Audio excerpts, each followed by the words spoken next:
בוא נפתח את המתנות. קיבלת המון מתנות. ידעת שהוא לא יבוא? מצטערת מתוק. אתה יודע שהוא היה פה אם הוא היה יכול.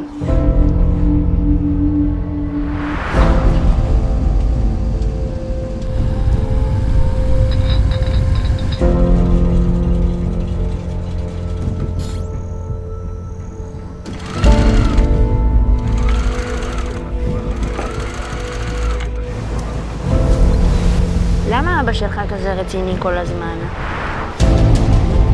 אתה זוכר שיש מכתבים שאבא לא צריך לראות אותם? את חייבת להתחיל לדאוג קצת לעצמך. לדאוג לדפנה.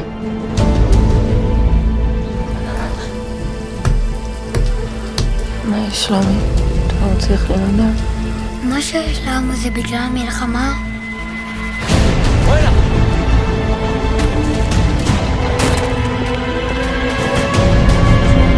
לא ידעתי מה לעשות כבר, אי אפשר לדבר איתך, אתה לא פה! אני פה!